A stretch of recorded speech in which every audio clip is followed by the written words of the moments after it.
the world that the story takes place in is the real world, but the game world has these long, narrow pathways specifically so Sonic can run at supersonic speed. And it's just like, who built these? Like, who would make this pathway specifically for a hedgehog to run on?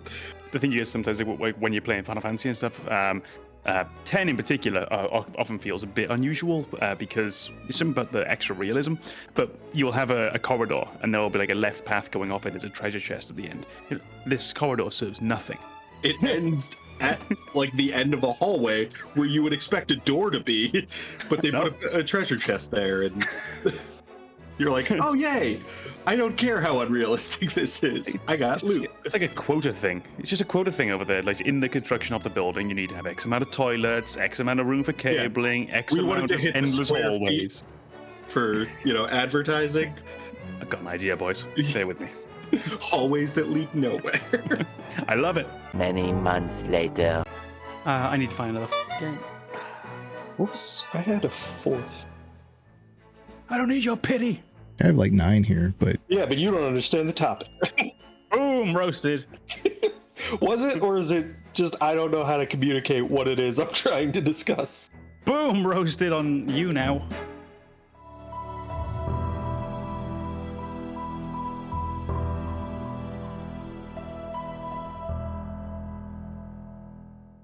Before we begin, the Gamer's Advocate would like to remind you that any episode could contain game spoilers, so watch or listen with discretion. And now your hosts, AMKomnenos, Banana, and Legion. Enjoy the show.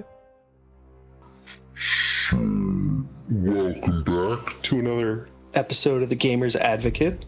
We're joined, as always, with AMKomnenos. I wanted to give you the opportunity to do your point thing. Legiongrey, and myself, BananaHammockRepublic. Today we're going to be discussing 10 games that everyone should play. And we ran into a little bit of confusion with this topic because I am very ineffective at communicating, but our focus for these 10 games are going to be accessibility, things that are very approachable, games that represent a genre and showcase that genre very effectively. So if you are an experienced gamer who has not played outside your genre, these are games to check out. If you're a brand new gamer, these are games to check out. The goal of this episode was to showcase games we thought were good representations across all of gaming. So we can get right into it. Who wants to start us off? And also important to notice that this might be a series that we do, focusing on various subjects that we cover. Possible. So, because we could not agree on that. Specifically, these two could agree. I could not agree. I was the problem. Let's be honest. So, there were 3 problems, right? Banana's terrible at explaining, Legion's terrible at listening, and I was getting angry. Okay, I'm actually excellent at listening. I'm horrible at always understanding because I take the minutia of what you're saying and I contextualize it, and sometimes it just becomes a blundered mess. But I think that is the exact counterpart to why I'm bad at explaining. It's because I choose my words very carefully, and every word has a very specific meaning in my head, and it's apparently not the same meaning that Legion understands it. So we definitely got into a conversation where I said something with words that didn't mean exactly what I was saying, and Legion disagreed with words that didn't mean exactly what I was saying. So yeah, this could become a series of misunderstandings. This episode is brought to you by our pain and suffering. Enjoy. So I'll start off since I kind of like interjected that a little too soon. But you normally do the introductions, right? So let's take this chance. Let you jump in first.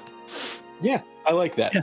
I chose Plants vs. Zombies, the first one. I haven't really played the second one too much, so I won't comment on it. But Plants vs. Zombies is that very basic tower defense, exactly.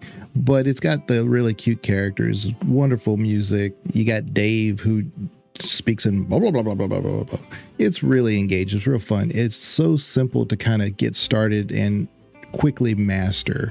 And the more you play it, the more you realize, okay, well, I can get ahead. I don't have to just wait on things. You can, when you're getting ahead, then you can kind of get creative with what plants you want. And so there's a lot of versatility. The game is kind of guiding you to say, hey, you're going to need nighttime plants now. You're going to need daytime plants or whatever. And maybe there's a mix.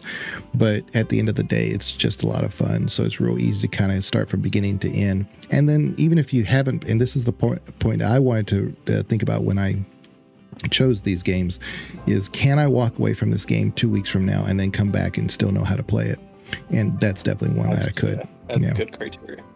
I like that choice. I think that is Plants vs. Zombies is very emblematic of a lot of things that I think we're going to see in many games on this list.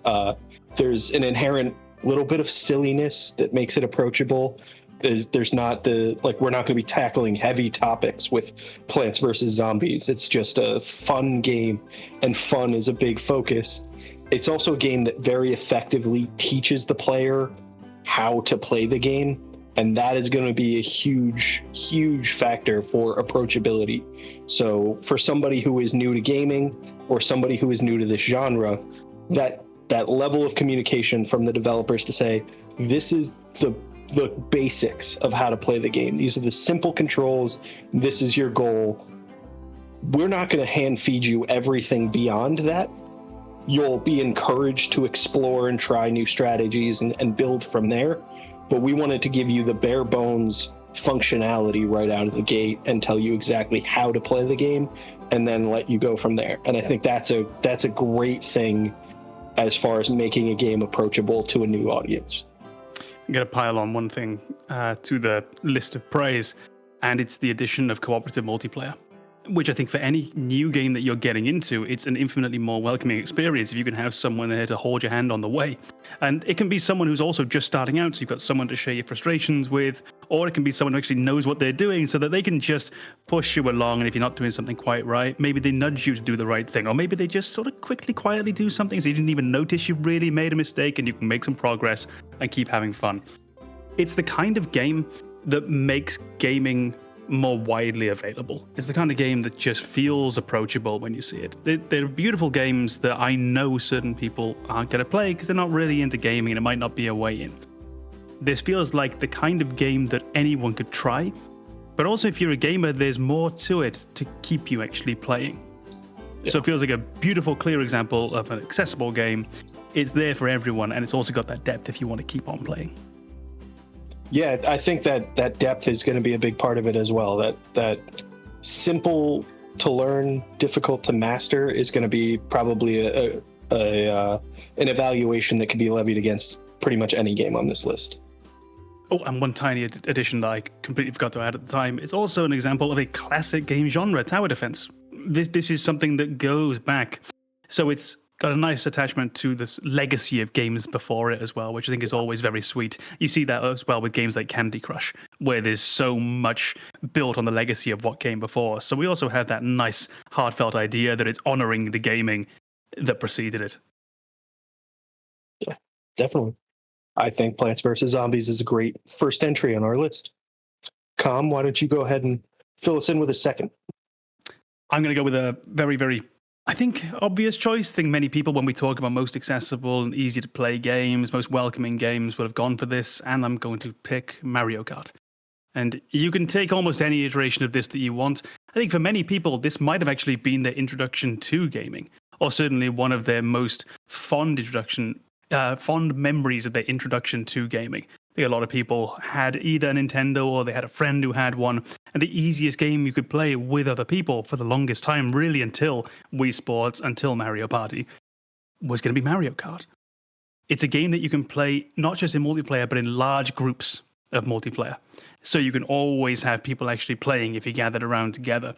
It's relatively short. How long is a race? Maybe 2-3 minutes, and that's all. Then you get to start again. So even if something's gone awfully wrong, you've been red shelled, you've been green shelled, you've been hit by a banana, or you finally got a good power up at the back, perfect. Someone used lightning and you've dropped it. No matter how bad it's all gone, it's over in 2 minutes, and you can start again. And the game is constantly tracking you, isn't it? It's helping you if you're at the back. It's making you feel like you're better than you are. It lets the game remain competitive. So unlike a lot of new games when you first start playing, your buddy might not actually have to help you do a bit better. You might just do better because the game gave you a bullet when you were in 7th. The game gave you 3 red shards when you were in 4th. So it's very approachable. It's colorful, it's bright, it's relatively easy to play. But like Plants vs. Zombies as well, if you want to keep playing it, you can get better at Mario Kart. It is a game where everyone has a chance to win, but it's also a game where if you're better at it, you do have a higher chance to win. So there is that depth there if you're looking for it. So my choice, Mario Kart, and particularly for me, Mario Kart 8. Yeah, I agree. I think Mario Kart also plays on something else we've discussed in previous episodes, the idea that the game is built around a concept you don't need to explain to your player base. Racing is a very straightforward, readily understood goal.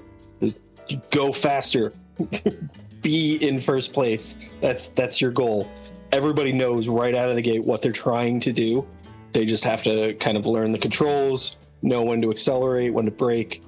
As you get more into it, when to drift and when to come out of your drift, and where to place certain obstacles that you get in the power-ups. It is one of those games that has a very simple core focus that gets progressively more complex as you grow in your understanding of the game. So yeah, I feel like that is a very, very approachable one. Although I will say Mario Kart 8 doesn't have the best Mario Kart game, which was popping the bubbles or the balloons on your opponents in battle mode from Mario Kart 64. Mario Kart 8 does have battle mode. Does it? Yeah. Where you got the 5 balloons in the back of your cart? Yeah. What? Why have I never seen that? Whatever. Mario Kart 64 forever anyway. It doesn't have my inherent bias towards Mario Kart 64. Yeah. Oh, it does? Well, racing games have been around forever. I mean, they were on Atari. In the arcades, we had pole position, things like that. But what happens with Mario Kart and yeah, I didn't expect that name. Yeah, Oy. they even had a gear shift thing, so it was pretty neat. But one of my favorite stories out of Nintendo was when they were coming up with the Mario Kart. He couldn't quite get the spirit of it. Something wasn't happening. So he took all the devs, most of the employees, to a go-kart place, and they just rode rides and a bunch of stuff, but they actually rode those go-karts to get the feeling of what it feels like. And they were it was a whole day or two where they just raced each other and just had fun doing that. And then he brought them back to the thing, and that's where it starts to click. That's when they started trying to integrate some of those things, like how can you speed past one person, and do they make a little waving motion or something? That's all because they had the actual real world experience of integrating that. And without that encapsulating what that fun actually felt like, I don't think it's the same game. Yeah, I think that is a huge part of why Mario Kart is fun. Is in very, very small doses, you get a personality of the other races or the other racers. So, that moment where you pass somebody and you wave at them to just be that little like jab, like, haha, I'm doing better than you for the next 3 seconds. I think that is a huge part of what makes Mario Kart fun, especially when you get that immediate karma of, oh, I just took first place. Oh, I didn't notice there was a blue shell. Shit. I think those are the moments in Mario Kart that most people remember from their playthroughs of how incredibly frustrating but also hilarious that game can be. I can speak to personal experience because I used to work at a go-kart place when I was in high school, and I worked on the go-karts and stuff. It's just, people just have fun with it. And so I think the game does a really good job of, again, encapsulating that spirit. So I think, yeah, that's that other element. It's fun. Yeah. That's what makes games engaging and approachable. Is if your game is just very effective at teaching me what I'm supposed to be doing, I still don't have a reason to play it. But if it's fun and it does that, now I'm on board. Yeah. What do you got, Banana? So I guess I'll Banana. I'll follow up here. So for me, I had a few games on the list, but I think I'm gonna mention Minecraft first. I think Minecraft is definitely one of those games that it's had a tremendous impact on the gaming industry overall, and it's very, very approachable. And I think, you see a lot of the audience for videos about that game and just streamers who play that game is a younger audience, is people getting into video games, showcasing that this game is approachable for any experience level. If you're brand new to gaming, you can get into Minecraft. If you've never played Minecraft before, you can get into Minecraft. And I think the other part of Minecraft that is the reason it's on this list for me is because when Minecraft first came out, I didn't give it a chance. I was like, I don't see the appeal. I don't know why I would want to play that. And then one of my friends described it to me as like, do you remember as a kid when you were growing up and you played with Legos? Minecraft is like playing with Legos from the inside. You get to build whatever it is that you're trying to build with Legos as if you lived in the Legos. And I was like, all right, I am intrigued enough to give this a chance. And then I played for a bit and I was like, all right, I'm on board. I feel like that is a game that if you give it that initial chance, you will almost immediately recognize something that you enjoy about that game. And that's the other part of Minecraft that I think is wonderful. There's a lot of different ways to enjoy Minecraft. There is kind of a progression if you want to, beat enemies, if you want to focus on like the combat aspect of Minecraft. There's a big bad enemy at the beginning of the base game, and then they expanded and there's another big bad enemy. There's a way to focus on just mining and building efficiency into resource gathering, almost to the point that like Satisfactory focuses on later. There's a way to do that in Minecraft. There's the opportunity to build a farm, or just explore, or just go fishing and relax. And there's variable difficulty so that it's available to anybody who wants to play any different way. So there's just a lot of variability, flexibility in Minecraft, and it's all very approachable. And again, it gets progressively more complex. If you want to start building automation, if you want to invest in figuring out how redstone works, there's a lot of different things you can do with redstone. And the game gives you the bare bones and encourages you to explore. I think it's just a very effective entry as far as getting people into gaming. I think it does what you said. It's the Legos, but from the inside. I've never heard it worded in that really awkward way before, but I kind of love it. And what I really like about the concept of Minecraft, speaking as someone who's never played it, is I think it does what Mario Kart does. So Mario Kart is a game where the idea is clearly so very simple. You're going to race from A to B, and if you get there first, brilliant, well done, you win. Minecraft essentially says to you, go and have fun. And it's a bit vague in the way that it does it. Like you said, if you want to go build, go and build. If you want to play an adventure, go play an adventure. If you want to play with lots of monsters, great. If you don't want to, that's great too.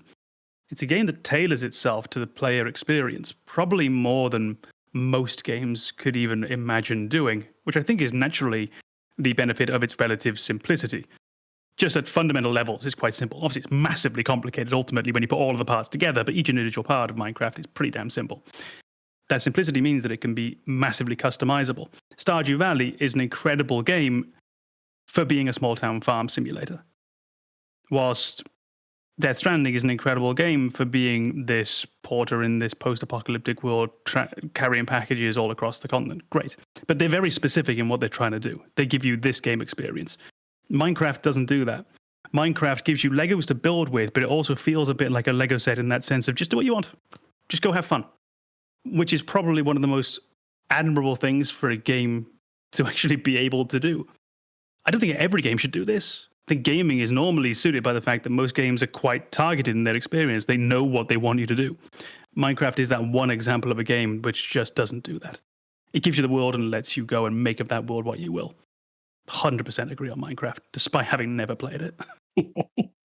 Yeah, and someone who like crafts like me, I was like, I'm going to be looking for things, but I can't always find them, and that always kind of like put me off a little bit. And again, that's not a bad thing because it adds that extra variability. But I tend to do things in sandbox, so everything is with me, and I can just make whatever I want. And so, there's the creative mode where you can just summon in anything that exists in the game to if your goal is just to build something cool. But if you want the process of going out and finding it, there's survival mode. And then you'll look at people who dig into like I was saying, the diamonds exist between Y16 and -64. There are people who've like dug into the details of the code and figured out all of those things. So like then you break things up into a 16 by 16 block or 16 by 16 by 16, that cube, and they'll scan for diamonds, and like as soon as you find the first diamond ore, you're done with that block. There's only ever going to be one grouping of diamonds in one of those chunks. So like people have found efficient ways to search for these limited resources. Yeah, because I think it's important with like especially the topic we're discussing when we bring up a game like Minecraft. I think the first thing that comes to me as a survival crafting person, I'm like, okay, so now I have chickens. Do I feed the chickens? Do I cook the chickens? What do I do with these chickens? Both. You feed them. Yeah. You feed them wheat seeds and you can breed them, and then you can turn them into arrows and chicken. Because when I first see that, I'm like, okay, it's an asset. And like you said, you can do all those things, which is great. That's what we want to highlight and say, if that's what you like and you like the versatility and all these extra little features that come with a game like that, that should be highlighted. That's one of those things where like, you have to strike a balance between like encouraging players to experiment and then actually rewarding them when they do. So like developers have to anticipate what their players are going to do and what they're expecting from existing assets. So if, I have chickens and I want more of them, how do I accomplish that? Exactly. Do I just leave them alone? Do I put on Barry White? What do I have to do? Sade, come on. Right. Channel lore. My bad. We should have included that in our romance podcast. You can just put Sade throughout the entire thing and we'll just get copyright struck. Yeah. That's true. Just inject it here and there. Yeah. Go on, Legion. Take up your second game. What you got? It's an odd choice, but I'm going to go with Diablo 2. Diablo 2 over Diablo 1, mainly because Diablo 1 is a struggle bus, in my opinion. A lot of people still love it. A lot of old school gamers love that. But for me, it's Diablo 2. Diablo 2 is a great entry. It plays well, performs well. It's easy to understand. If you only know how to left click on a mouse, you're good. Now, of course, there's health potions, and you can do a quick bind for that. I mean, they're there. But if all you do is you just run around, kill enemies, and then upgrade your armor or swords with things you find, you're good to go. But it's an easy game to play. It's a hard game to master because then you have the runes, and then you have socketed items, and then you have certain items that have no ability to repair them, but they are better than base level items. And so again, it's one of those, it's an easy game to play. It's a hard game to master, but you could definitely walk away from that game a month, a year at a time and still know how to play Diablo 2. And plus a good story. So it's another game, isn't it, where there's probably more than the games we've already mentioned before this, where there's a lot more depth to it if you want it.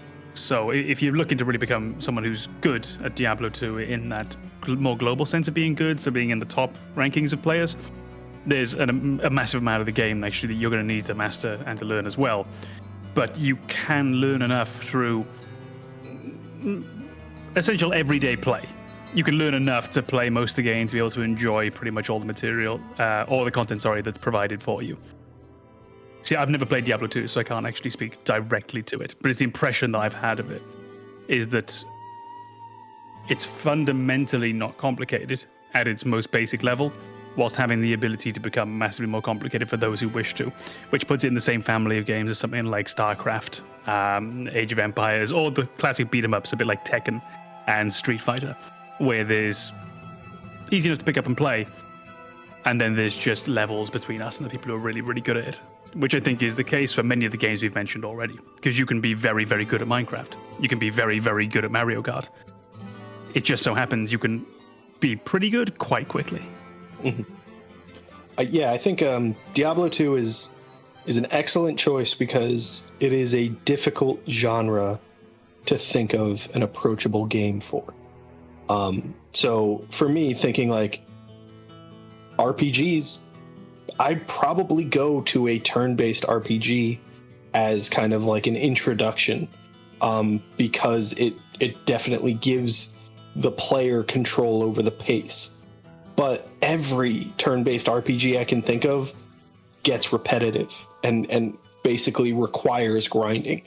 Diablo 2 doesn't require much grinding from what I remember if you want to just play through the game. If you want optimization, yeah, you're going to have to go back and repeat sections and hope for drops and things like that. But if you just want to play the game, Diablo 2 is very much go to this area, do the combat with everything to make sure you're getting like the experience and drops from whatever you encounter in that area, and you'll be pretty much set to continue with the story. And it's not complicated combat. It's not turn-based, but it's also not like master these impressive skills or you're going to die kind of combat. It's not Dark Souls. It's not the optimization that like going into a raid in World of Warcraft requires. I don't need everything bound to a hotkey, and I need to memorize cooldowns and know the order I need to activate abilities. It's just, I learned this ability in my last level up. Let's see what it does. Oh, that's cool. I want to keep using that. Like, Diablo 2 is a very effective game at introducing players to adventure RPGs. So yeah, I think that's an excellent choice for this. They used to advertise for mice back in the day of like, good for 2 million Diablo 2 clicks. That's how they advertise their durability. But only Diablo 2. Yeah. Fuck you if you're clicking in Excel. I was stuck between two here, and they were from the same family, from the same engine. One was a game that I've very recently got into and I missed, and this is the one I'm not picking, which was Half-Life. I think it's incredible game, but I just got to the point where I didn't know Half-Life was a horror game until I played it. It's actually creepy as hell. No one told me that. So I can't have Half-Life because I think that's not welcoming. That's not going to be an accessible game. So I'm going to go with its weird, goofy twin Portal, which I think is one of the most charming video games I've ever played. And a lot of it's going to fall into the same classic categories that I think of when I think of accessible and relatively easy to play games. It's short. It's funny. It's got weirdly good music. And that's something I can definitely say for it. It's understandable. It doesn't really have to explain a huge amount of what to do to you because it presents what you're supposed to be doing and in very simple ways. And it's different. I don't think anything is really quite like Portal except for Portal and Portal 2. There's something very unique about the kind of game that it actually is. So it's got a charm to it. And there's a wonderful little thing about Portal, which I think is quite specific to it. And it's if you've beat Portal, you kind of join an in club. See, I don't think you get that with every game, but Portal, as soon as you know what someone means when they say the cake is a lie, you're in the club now. And that's weirdly special. And it's something that when you've played this, you're now a part of that wider, broader community of people that hover around Portal and desperately wait for news of Portal 3 or Half-Life 3 or whatever the case may be. So it's a game that's just so peculiarly unique that I'm going to say Portal is one of the great games people should try, and is also a very, very accessible game. Oh, and it doesn't rely really on reflexes or anything like that. Yeah. I can't think of any point where you're in the thick and frantic action. It's mostly time to think, time to reflect. And it's full of positive little feedback loops as you successfully solve mini puzzle after mini puzzle after mini puzzle. And it comes with one of those beautiful feelings of stupidity quite often as well. As you spend 10 minutes thinking, I don't understand. And then you see the solution and think, I'm an idiot. That's a really fun moment to have. I think there are two major key points of Portal's approachability. One is that it's okay to feel stupid. That is a huge part of Portal. It is a puzzle game where the puzzles aren't impossible, but they're not going to click right away. Yeah. You are not supposed to know the solution the moment you walk in the door, and it's okay to figure things out. And Portal does a great job of not only telling you that's okay, but giving you the motivation of constantly having Gladys just shit talking you. Just the, oh, you succeeded. Well, moving on. Like the, fuck you, I'm awesome. Did you not see that? I'm the coolest. And that you get to prove him wrong sometimes, because there's this wonderful progression in the puzzles where, for me at least when I played it, I thought, wow, these puzzles, they're getting harder and harder. But now and again, there'd be one where it just clicked. And I don't know if it was easier. And they knew this design in the game and thought, right, we'll give him 2 hard ones, then we'll give him an easy one. So you get that moment of, yeah, fuck you, Gladius, that's our friend. Fuck you, GLaDOS. And you get that moment of just brutal satisfaction as you've done this part that you were expecting was going to be a grind, and you just go on through. So I just think the pacing of the game is incredible. And one of the real... It feels like a masterclass in the fundamentals of game making. Yes. It doesn't really have much outside of the gameplay, and that's been enough. Now, most games, that's not enough for whatever reason. So for it to be enough says a lot about what they actually did. That was the other thing about Portal that I was going to say makes it immediately approachable. And this is something you saw in the early Super Mario games that I think led to Super Mario Maker. Is Super Mario games do what Portal did, where they would introduce a mechanic, and then the next few levels would be use this mechanic. And in Mario, they had to make it possible to beat the level without always having that. So like you could lose the fire flower if you played sloppy and took damage or whatever. In Portal, you always have that functionality, but it's very much we are going to introduce this mechanic, and then we're going to explore everything that you can do with this. We are going to exercise this mechanic in very imaginative ways that you wouldn't have immediately thought of when you were presented with it. But you're never going to feel like, all right, I'm fucking tired of using the portal gun. Let's move on. Like that's the entire game. You're using the portal gun. And whenever it starts to feel like, okay, I've got it, I figured this out, they're like, oh, now there are turrets. They're going to shoot at you. Use the portal gun. Well, I didn't even think of this as a thing, and now I have the tool to deal with it. I just need to figure out how to use it. Also, there's a companion cube, and I need to carry this with me forever. It is my best friend. Yeah. How do I use this portal gun to achieve that? It's very, very good, and that is, like you said, that is a masterclass in game design. Putting in a mechanic in your game and then using it in every possible way without it becoming stale is exceptional game design. Yeah, with Portal, I was thinking, like, when you said the cake is a lie, I was like, so we can confirm then that Stan from Dragon Age Origins has played Portal, because he says the cake is a lie. Did not know that. But then Stan's again, a gamer. I never found Stan on my first playthrough, don't forget. Oh my god. I still don't know how you didn't find him. The giant man with a yellow exclamation point above his head in a cage, yeah. In the middle of town. He seemed like a bad guy. I didn't want to get mixed in with all this. Yeah. He's in that cage for a reason. Moving on. I am the law. Yeah.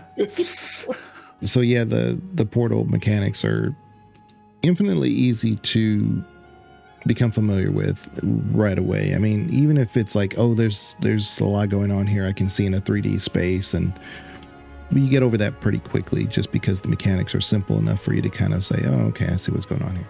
We've lost Com. He's singing. Sorry, yeah, but even with the color spectrum and the graphical presentation of it, I couldn't tell you what year without looking it up that Portal came out, because it still looks new and fresh. So it looks good. Yeah. Well, that's when you can say a lot for the simplicity of video game design graphics sometimes, is when you do strive for realism, when you do strive for the highest fidelity graphics, eventually the time comes when we've left you behind. But if you work with a more simple idea, they can often be surprisingly timeless, which is why I will die on the hill that Final Fantasy VII looks better than Final Fantasy VIII. Yeah. I agree with that completely. But since we did just talk about Mario games, I'm going to go into my next entry, Super Mario World, which I think is the pinnacle of two-dimensional Mario games. I think this is where everything that they had done in the past 3 games for Mario, 3 if you're American, or I guess just not Japanese, because I believe Super Mario 2 was released as Doki Doki Panic in Japan, so it wasn't a Mario game. And then because of the success they found in the American audience with Super Mario 2, it is now released as like Super Mario USA. But it is I still love it. I still see it as a Mario game in my head. So prior to Super Mario World, in my mind, there are 3 Super Mario games, and each of them did something a little bit new. And then Super Mario World came along and integrated everything that existed before that, I think with the exception of the pick up and throw mechanic from Super Mario 2, and then added new stuff. If I remember correctly, Super Mario World is the introduction of Yoshi. And who doesn't love Yoshi? So they definitely, this was definitely an era of Mario games and Nintendo gaming where they're like, let's find something new to integrate into our game. And they were still in that game design era of let's utilize all of the cool stuff we put in our game in new and creative ways. Let's find fun ways to integrate these. Let's add in a bunch of secrets. Super Mario World has secrets all over the place, and they're incredible. the one of the first ones you encounter, I think in like one of the first ghost houses, leads to the super secret area, which I think is exactly what the area is called, which is just free power-ups. So if you are that motivated, you can cross the entire map, go back to this point, get mushrooms, capes, fire flowers, and Yoshi, and then leave. And go back to whatever level was giving you trouble. And you find that secret very early on in the game. So it's very, very rewarding when you find it like, this is the best thing ever. Now I am prepared for everything that's about to come. That game just does so many wonderful things that I think are emblematic of what gaming can be, that it had to be on my list. I just love Super Mario World. Yeah, I think the thing that I remember from the small amount of time that I had playing Super Mario, and I can't remember which one I would have played or ones, would have been all sorts, is I always thought that, so I didn't own a Nintendo, so I had to go and play at a friend's place. So I was getting it in these really small increments where I could play a bit 1 week, and then maybe 6 weeks later, and then maybe 2 days later, and then maybe 4 weeks later, whatever it might be. It had that thing that Legion mentioned earlier, in that you could go away and then come back, and you know exactly what you're doing. You might need a quick second to remember exactly which button is jump, but it wasn't too bad. Yeah. That'll take me a half a second to test out and relearn. Exactly. I do this one time and we're good to go. And it was just, I felt like I was getting better, and the game's challenge was steadily increasing with me in a way that didn't feel punishing. I don't know how a game rides this line where you make me feel like I'm getting better, and simultaneously not just make it so it's more difficult now so that I'm really struggling. I find it's a line that games often struggle to hit, because how do you do that? How do you reward a player who's improving without just making it harder? And I thought just the difficulty line going through the game was on this really forgiving curve that felt perfect for the tone of what that game was supposed to be. It's not meant to be Dark Souls. It's meant to be a platformer that's fun. But you make progress, you do get better, you recognize you're getting better, and the game lets you keep on going, keep on going, keep on going. Yeah. The pace is what I remember from those games, and the way that it doesn't adapt to you, but the way that it evolves as you're playing. Nintendo's really good about anytime that there's some kind of new introduction, like you said, the pacing of the game, like you feel like you're getting better. That's because they're actually teaching you at the same time while the game's going on. So it seems different, but you're actually learning a new mechanic, and then now you're seamlessly integrating that mechanic into more advanced gameplay styles. So it just works. And that's something that is fundamentally still true in any game to this day. When a game is able to introduce a new mechanic in a way that, and they give you a chance to learn it, and that first chance you use it, and you think, holy hell, this is cool. And then 2 or 3 more times you use it, and you think, oh, not only is this cool, but I think I'm beginning to understand when to use it. And then 5, 6, 7, 8, 9, 10 times later, when all of a sudden now it's no longer a special mechanic, it's still special, but now it's just a part of the arsenal that you have, and you know how to use it, and we're just about ready to give you something else new. Like, that is still something we haven't mastered in game development, because how many games don't do this right? I mean, it happens all the time. But this, going all the way back there, was already getting that exactly right. And I think you can see then the legacy that a game like that has in how many games, even though we don't really produce that genre of games so much anymore, they still exist, but not really. We're mostly moved past 2D platforming. You can still feel the legacy of Mario in all of its iterations into pretty much every genre of game. One of my favorite 3D Marios incorporates those same unique parameters that you had from the characters of Super Mario 2. And funnily enough, it's another Super Mario World game. Super Mario 3D World does everything that I think Super Mario World did for 2D in a 3D environment. I think it is a game that takes the 3D environment and makes it playable, which was not very easy to wrap your head around when you got to Super Mario 64. It was difficult for a lot of us, especially with that nightmare of an N64 controller. Yeah, but it incorporated that same Mario is just kind of your balanced, does everything fairly well. Luigi can jump a little bit higher, Toad runs a bit faster, and Peach can kind of hover as part of her jump. I'm just going to try my best to carry on despite what's going on. But it also did new things with Mario, which is not always what Mario games did, especially with the 3D ones. So you got the cat bell in Super Mario 3D World. So now you're running around on all fours, and you're a cute little cat who can climb and who can pounce. You have new abilities that change the way you play the game, and they're not super obvious, but you are encouraged to experiment to the point that you're like, oh, this is really cool, and I want to hold on to this ability. I want to see what else I can do with it. I want to progress through the entire level and look for secrets with my new ability. I think that is a second entry within like the Mario series, is one that does all of the same things and makes it approachable. It's just 3D is inherently slightly less approachable than 2D. Yeah. So Super Mario World had to be on my list first.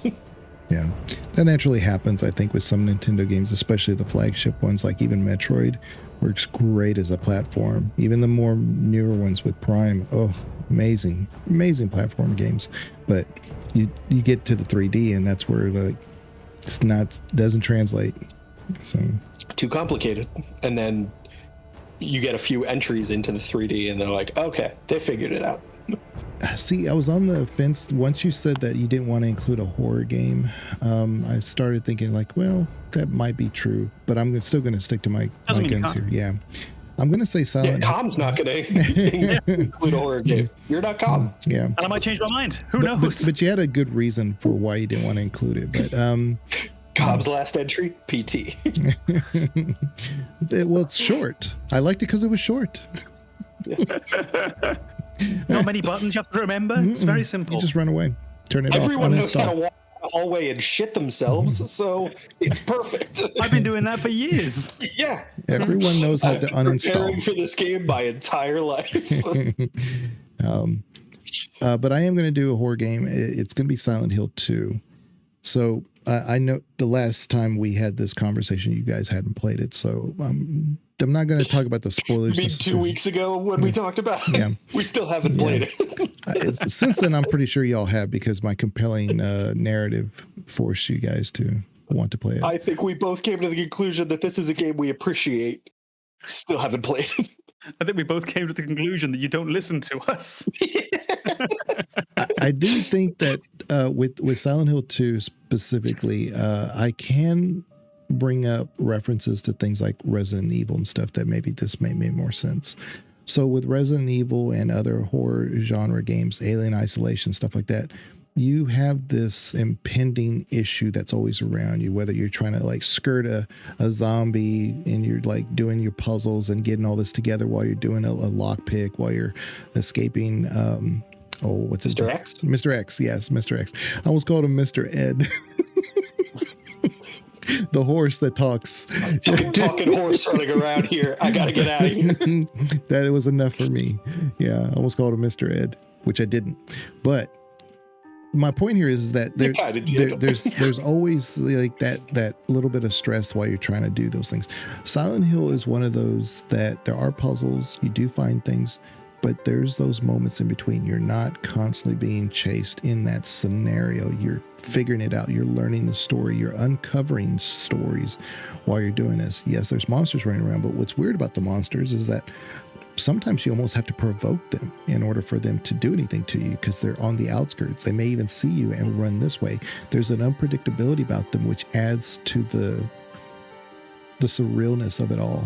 And I guess when Silent Hill 2 as an entry point into, like, say, things like horror, I think it's still the best horror game ever, but for a lot of reasons. It's just, it allows you to have the experience of the game without having to always indoctrinate your mind into, like, I'm in a horror game, I must figure this out, I must blast these guys or whatever.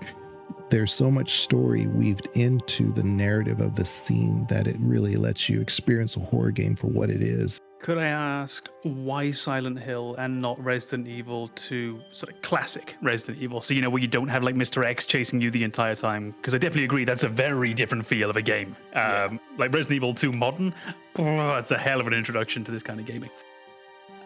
Is there any particular reason why you wouldn't pick Resident Evil instead? Or is it preference? Well, like I said, because at the end of the day, we know Resident Evil as a story, as it's pushing along, it's somewhat almost secondary to you just trying to get through those things. There's a story there. It's a strong story, but I wouldn't say that the story makes the game. I mean, I think a lot of times people play that game for the puzzle engagement, The gameplay and the narrative of Resident Evil don't marry up quite as well as they do in Silent Hill.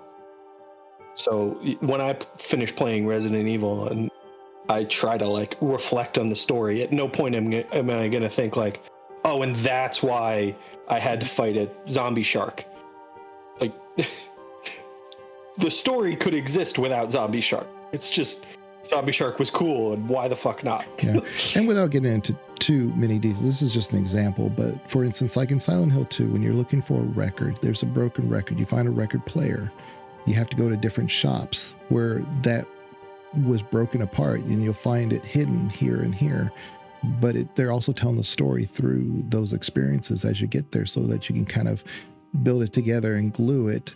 You have to go to the record store to get the stuff together, and then you play it in the arcade thing, and then it unlocks a memory. That's classic Silent Hill. Versus Resident Evil, you're just trying to put things together so that you can unlock the door so that you can go to the next area. It's more or less what's going on. So they're both puzzle games at the end of the day, but Silent Hill's trying to weave its story into those puzzles, and there's a reason why the things you're looking for, everything has a reason. So it just fits better, I think. Yeah, it wasn't a criticism. It was just I was wondering why, because they're obviously the two really big examples of that kind of game that go back, and they've started at a really similar time. They've had a really similar development arc over these last years, especially now with the remakes coming back. So I was curious, They're both in DVD. One of our friend wants to bang someone from both of them. Yeah. When you get a note in Resident Evil, it's more or less like a clue of like, this is how you get through this area or whatever. It's not really like you'll find that the a code is in the courtyard or something to that effect, right? In Silent Hill, they're telling you the story of what they were doing, and you're supposed to like say, oh, so it might be in the courtyard because that's where they were experiencing this connection with that other person that I found their lock for, or whatever, their diary. You got another one for us, Tom? Yep, I was just waiting to see, because I know neither of us have already played that, so we had to rely more on Legion. I just wondered if you had anything to add. Yeah, so for my last one, I think we'll probably find ourselves in similar positions. Well, I've got a list of another 6 titles now just staring at me, and I'm trying to desperately decide which one of them I'm actually okay with saying. Oh, I'm sorry, everyone else. Firewatch. So if anyone has not played Firewatch, it's a similar tradition of games to games like Gone Home, What Became of Edith Finch. Very similar idea. I think they all came out at a very similar time as well. It felt like we went through a mini boom of those early 2010s. We went through a boom of those XCOM style strategy games. Prior to that, we'd had the Gears of War type combat games. Around this time, we had these walking simulators. So I felt that they all came out in this sort of heyday together. I thought Firewatch was my favorite example of all of them. And I think it would be a great game to introduce you to this genre of what you might just loosely call the walking simulator. And I think this is a very important genre that people should try, because it's one of the unique gaming genres that exists. You could have a walking film. I mean, there's nothing stopping you doing it. And I'd imagine on YouTube, we probably do have that. Probably have someone who's climbed a mountain and put a GoPro on their head and said, let's go.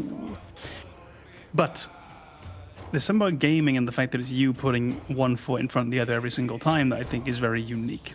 So, Firewatch. What I loved about it is it feels like a campfire story in a game. So we have to go and man a Firewatch tower somewhere out in rural, no one gives a fuck America. And from this tower, we're going to observe the season taking place around us. And we need to do what the person in our situation would do. We're just going to watch. But by watching, we start taking part in what's taking place in the world around us. We start hearing people, we start seeing people. We start finding out stories of what's happened here before, what's happened here now. We start realizing that there's not more to our character's past than we expected, but our character's past is very much having an effect on what they see around them in the moment. We have a relationship between our character and another unseen character, and this is, I think, one of the things that makes it really special. A lot of these walking simulators, you end up on your own, and you're finding out what's happened to other people in the past, what happened to this person. I'm going to find out the answer. Yay, you be. Firewatch is happening to you right now. You're in the event. And you're building a relationship with this other character that you never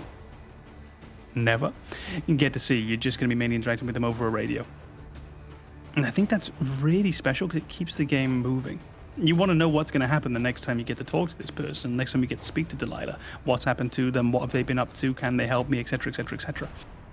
And there's something else that's really beautiful about it as well, in that I think it's got more of a sense of adventure than a game like What Becomes of Edith Finch has. Because again, What Becomes of Edith Finch is primarily what has already happened. Let me just go and find out.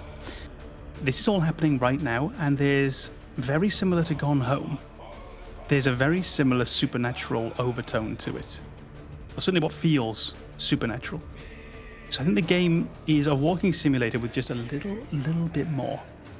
It's a walking simulator with a love story and very, very faint horror elements. Very faint. It's almost unique. And finally, it's just beautiful. That is an outstanding game from pure visual design. So that's me, Firewatch. Yeah, I'm familiar with Firewatch, and I was surprised you didn't say Edith Finch, because I would say Edith Finch of those two. It's on the list. Yeah, I know. But yeah, someone who has done a lot of backcountry hiking and very familiar with those Firewatches, I saw that. I'm like, I get it. It kind of captures that mood, that very isolationist type thing. And what little connection you have, you're very close to it. And yeah, because you're out in the woods, who knows, there's supernatural issues that kind of are out there. You may, even if you know you don't believe it, you're the most rational person in the world, you hear that sound and be like, what was that? Especially at night. And I think Firewatch does a really good job with its assets, because black is black. It's very dark. And the light that you get seems like it's real good ambient light. So the lighting in that game is done really well with the assets that they have. So I don't disagree. It's a walking simulator. You're exploring things. You're discovering things. The little things that you find are notable because you're so alone. That's great. Yeah. And that's exactly it. Well, not to spoil it, but certainly for the first half of the game, pretty much every interaction that you're going to have in that game with another character, with the world around you, if it was taking place in a normal, busy place, you wouldn't think twice about any of it.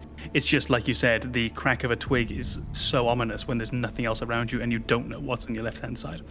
And when you were saying about you can be the most rational person in the world, I don't believe in ghosts or monsters, but there's a little wood not far from where I live, which is the most beautiful place. I just remember one time at night, walking home, I just decided to take a little detour through there, and I got held up because I was talking on my phone for a while, and I just ended up doing that thing where you just sit down and sort of walk in a circle, don't really make any progress. And then it's getting dark, and then I was walking this path that I've walked, I don't know how many times before, and it's about 50 meters, 150 feet, that's all it is. But it was the first time I'd ever walked it in the dark, and a bit of me was walking like a little bit quicker. Because I don't know for sure that banshees aren't real in that moment. Yeah. I'm a big proponent that if you're camping, trust your instincts. Always go to that part of your brain that relies on survival. There's only been a couple of times I've felt that hiking. I do not ever always hike with somebody. I always go camping with somebody. Never be alone. Don't do what I do. Do as I say, not as I do. We're gonna need friends. How do we do this? Other people are the worst. But I'll be honest with you, it's pretty interesting. Yeah, I have hiked alone by myself a few times, and there's only been 1 or 2 times where I'm like, I'm not going down that way. I'm going to go this other way. I don't know why. Just whatever. I think that is one of the things that Firewatch does that some of the other games on your list don't do. Some of the other games don't do. Yeah.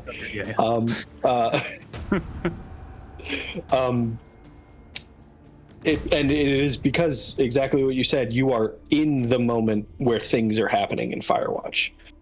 What Became of Edith Finch feels very much like a great game in the storytelling, but not so much in the experience. You are just experiencing a story. You are almost being told a story in What Became of Edith Finch.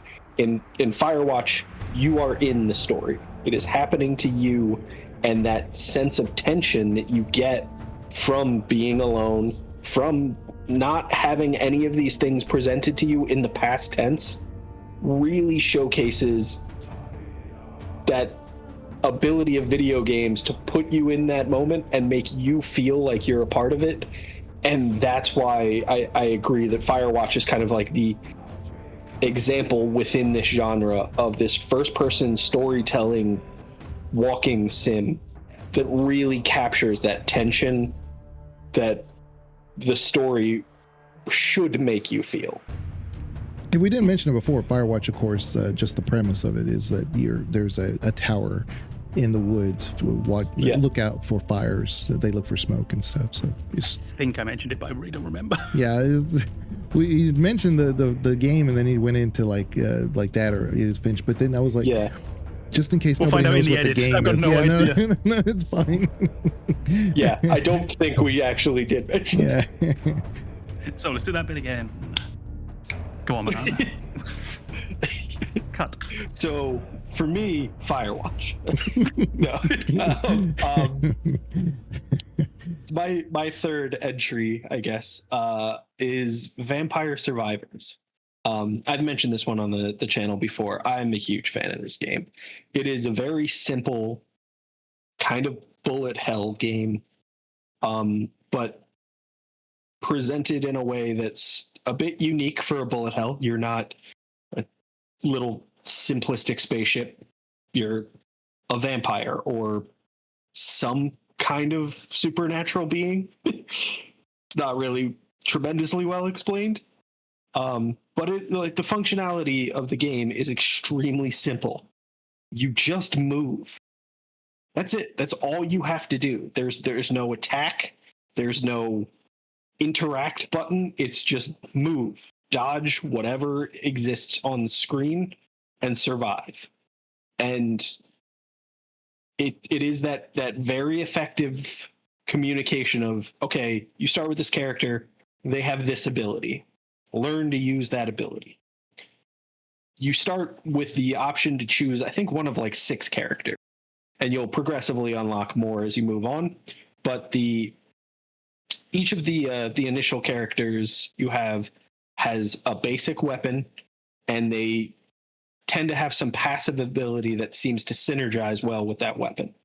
And so you kind of learn, okay, I have this character who has this passive bonus that means they fire projectiles a little bit faster or something like that.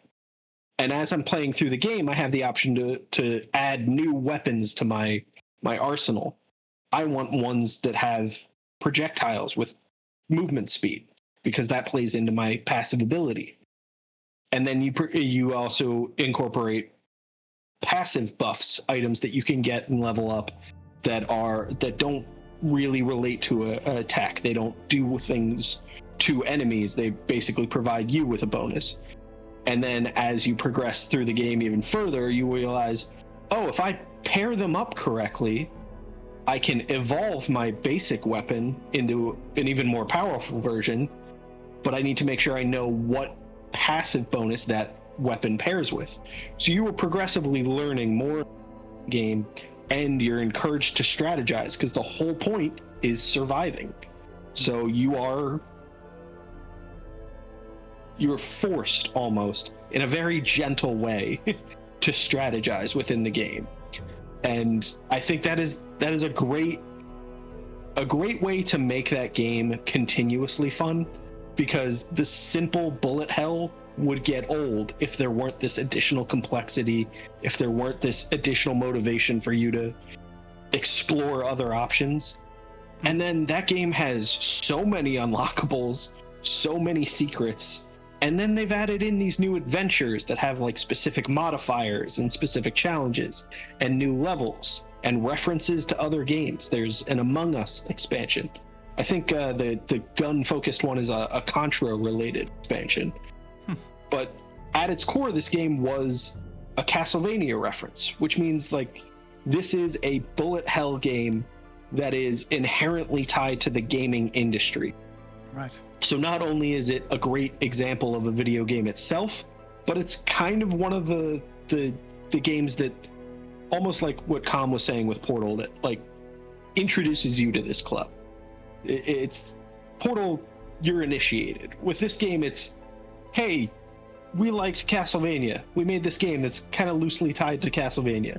If you like this game, maybe you'll like Castlevania. And I think it's definitely one of those things. Like it's a nod to gamers that is, I think, is wonderfully appreciated, because I can't imagine it's a reskin. If they had done this with assets that didn't remind me of Castlevania, that weren't named after things in Castlevania, that weren't using laurel and garlic and things tied to vampires, if they just reskinned this as a purely sci-fi bullet hell, I probably wouldn't appreciate it as much. But it feels more like a piece of gaming history than it would if it were just kind of independent, because of those little homages to other video games. I think what you're seeing here is very similar to Legion's selection of Plants vs. Zombies, in that it's very much a game of a tradition. And it's not the natural evolution of it, because I think it does so much more than you would necessarily expect it to do. But it's a leap forward in the evolution of that kind of game. And games, it is essentially a bullet hell game, right? I've never quite understood the definition of bullet hell, but I think it is one. Yeah. Let's call it one. It's another, like Plants vs. Zombies Tower Defense, it's another classic style of gaming. And all we're doing is we're bringing this really into a more modern package, suited for modern sensibilities, but maintaining the ease of play that we expect from this kind of gaming, made for a simpler control system, made for a stick and 2 buttons. And they bring us this experience, meaning that if you pick up that controller for the first time and you are kind of overwhelmed by all the different buttons and keys and paddles and whatever it might be, here's a game that you can play that introduces you to a whole style of game that you probably don't even know exists, a whole style of game that's really iconic in video gaming history. in a way that you can almost certainly start playing pretty much immediately, because if you really want, you don't even have to move in the first few moments. You're already going to have your character reacting to what's taking place. So yeah, I think this has to be a perfectly good choice for the list here. I'd always thought that the reason why they added the gun mechanic was a response to Bro Potato. I could be completely wrong, but Bro Potato. Brotato? Brotato, yeah, Brotato, yeah. Yeah, I think so. It's very similar. Just because of the guns that are available in the game and like the characters and the style, I think it is a Contra reference, as none of them are potatoes, but it could be. It could be both. Who knows? Vampire Survivors is older than Potato. Well, that's what I was saying. But he was saying with the gun element that they added. Yeah. Oh, I didn't know about that. I want to listen. The DLC that is added to include these guns, that's not base game. Which is another great thing about Vampire Survivors. There are free expansions. There's paid expansions. There's also free ones. I want to point out, by the way, I didn't know that. I had to Google it. I had no idea. Yeah, but I think that's also something that's worth considering is the ongoing activity that a game's going to have, whether it be DLCs, whether it be expansions, whether it be just ongoing treatment and whatnot. A game constantly having these small updates like that means that if it is a game that you're going to get into gaming, or a game that is going to introduce you to a whole new genre, it's an example of a game that's going to give you something that keeps you attached to it as well, and probably going to build a bit of goodwill for that genre in your heart. Yeah. So I can't imagine anything really much better. I went back to Vampire Survivors last week and found that there was an update that I didn't know about, and there were new achievements, and there's a new adventure to kind of investigate. So they are constantly keeping up with that game. Yeah, the roguelike bullet hell, the one I've been playing most recently is Death Must Die, and that also has characters that are have very, like the Super Mario 2, they have different abilities, and so they have different types of powers. So even though the powers you get are somewhat randomized, because whatever god shows up, they can give you a choice of this, and even the level of power that they show up with can be purely random. You could integrate that into your playstyle with the character that you choose. So really, that's been my similar game to Vampire, but without Vampire Survivors, there is no game like Death Must Die. But it's similar. I just want to clarify, I don't think Vampire Survivors qualifies as a roguelike. No, it's not. But Death Must Die is the bullet hell with roguelike elements. Yeah. Okay. Yeah. Okay. Yeah. It's kind of combining. Yeah. I would propose that we move on to sort of the finale, because I think we can see with the kind of games that we've chosen that we notice the way we didn't pick Baldur's Gate, we didn't pick Final Fantasy. These were really meant to be games that these were really meant to be games that I decide for Legion what he's gonna. These were really meant to be games that anyone can pick up and play, and hopefully get something out of, and maybe introduce you to a new genre. I just wondered, did you have, with a sentence or so, if you have one to hand, just any games that didn't quite make the cut? So some honorable mentions. Did you have any, Banana? So I think Legion actually kind of passively or casually mentioned a couple. Castlevania and Metroid were honorable mentions.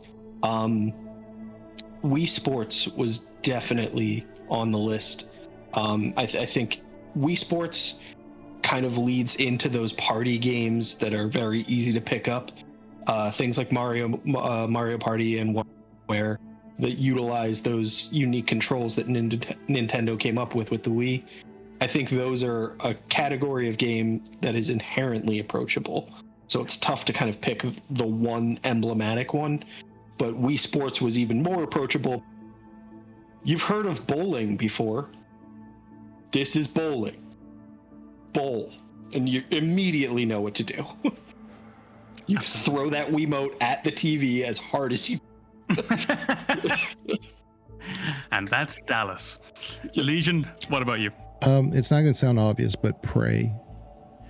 So Prey has one of the best introductions ever of all time for any video game, and the amount of the easiness to, because it didn't get a warm reception because it was just so unique. I think it just didn't get a warm reception because it's such a unique game, and without that game, you don't have other similar games after. But the amount of experimentation you can do in that game is unbelievable. You can take a base level known weapon that doesn't really do anything. It's like a Nerf gun, and you realize it's doing things for you that you can utilize. There's a glue gun in it. It's just the amount of versatility in that game is incredible. So if you want a game that you can have some action elements, some horror elements, some suspense elements, but also you want to get a little creative with how you want to approach these things, it's Prey. Grand Theft Auto 5, which I think is the great modern sandbox game. There's a lot of different ways you can play it as well, especially with the online world. Things like GTA RP, or you could just go offline and play it as the sandbox that it is, or the story it offers.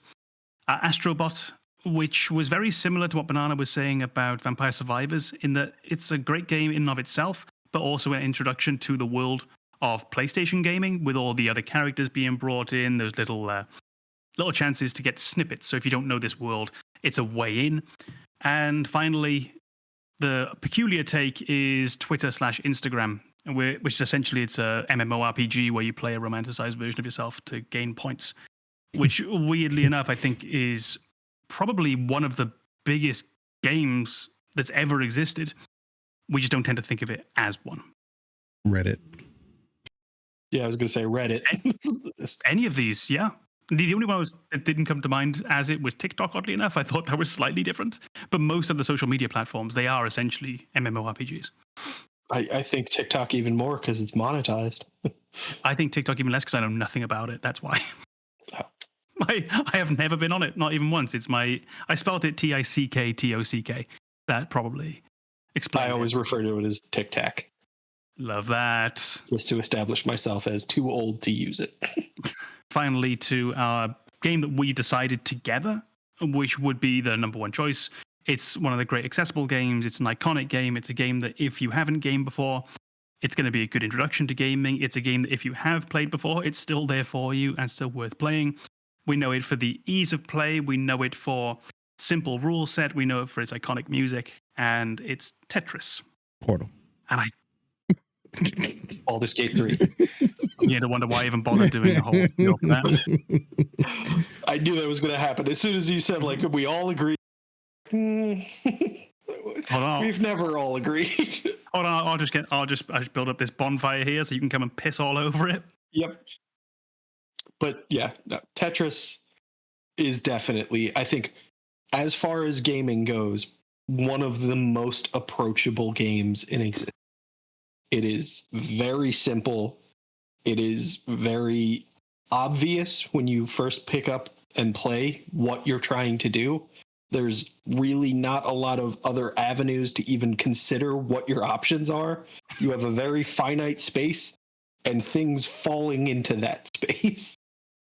At some point, even accidentally, you are going to complete a line and then see those blocks disappear and go, oh, that's what I'm supposed to do. Yeah. So I think Tetris is that almost pinnacle example of effectively communicating through game design what your game is supposed to be about. Did it ever come with a manual? Because if it did, I didn't read it. Yeah, that's how we know that. Oh, Blicky, Brocky or something? Shit. Orange Ricky. Yeah. Yeah, that's definitely what I said. And then Hero. We're going back to episode 1. Hero lore. is a straight line. Yeah. Yeah. No. Hero and what was it? Smash Boy was the square. Oh my god. Was the square. Can't call it that. And then I think there was like Cleveland L, Cleveland Z. Yeah. Okay. Those were the yeah. They actually have names. Yeah. Who knew? Would you like Legion to bring us to a full and satisfying climax? Well, absolutely. Well, we appreciate everybody being here. If you liked the video, give it a like. Give it a comment if you don't mind, because the new algorithm for YouTube is definitely prioritizing people who engage. So please make a comment. If you say, I hated all of Com's choices, I loved all of Banana's choices, put it in the comments, please. I mean, let's be realistic about it. Nobody's going to love all of my choices. But yeah, we'll see you guys next time. Bye-bye.